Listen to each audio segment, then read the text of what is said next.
На денешен ден во 1518 година роден е италијанскиот сликар Јакопо Робусти Тинторето, еден од најголемите мајстори на 16 век. Работеше во родната Венеција, во која и останаа главните дела Рај во дуждевата палата, Тајната вечер во црквата Сан Џорџо Маџоре и други.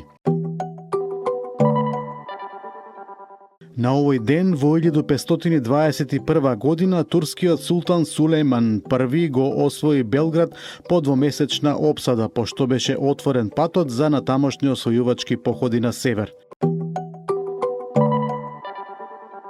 Во 1547 година роден е шпанскиот писател Мигел де Сервантес Салвадер, автор на Дон Кихот, прв реалистичен роман во шпанската литература. На денешен ден во 1901 година роден е италијанскиот нуклеарен физичар Енрико Ферми, добитник на Нобеловата награда за физика во 1938 година. Во Чикашкиот универзитет раководеше со изградбата на првиот нуклеарен реактор. На овој датум во 1902 година во Париз почина Емил Зола, француски писател. Најпопуларни се неговите романи Нана, Жерминал, Земја, Плодност, Слом и други. На денешен ден во 1904 година роден е Николај Алексеевич Островски, руски писател. Неговиот роман Како се калеше челикот стана класично дело на руската книжевност, доживувајќи повеќе од 200 изданија.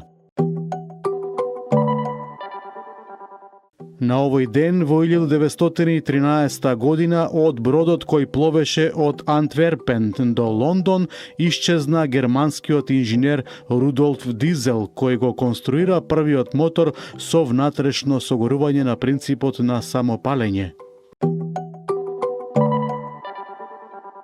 На денешен ден во 1914 година во Скопје почина Стеван Мокрањац, српски композитор кој се одликува со извонредна смисла за уметничка обработка на музичкиот фолклор.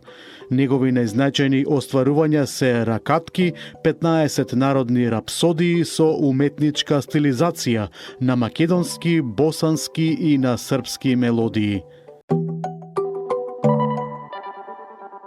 На овој датум во 1941 година во Москва во Втората светска војна почна конференцијата на СССР, САД и Велика Британија, на која Вашингтон и Лондон со доверлив протокол се обврзаа во наредните 9 месеци да испраќаат помош во оружје и опрема на Црвената армија, а Москва одби САД и Велика Британија да создадат воздухопловна база на САД во Сибир.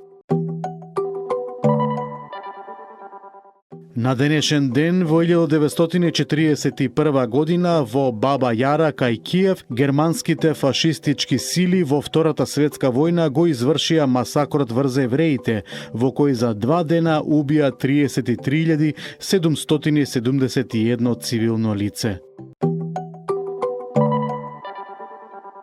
Во 1941 година на денешен ден почна драмското востание на македонските и на грчките востаници против бугарскиот окупатор. Во градчињата Драма, Просечен, Карликово и Кубалица, што ги нападнаа востаниците, беше воспоставена народна власт.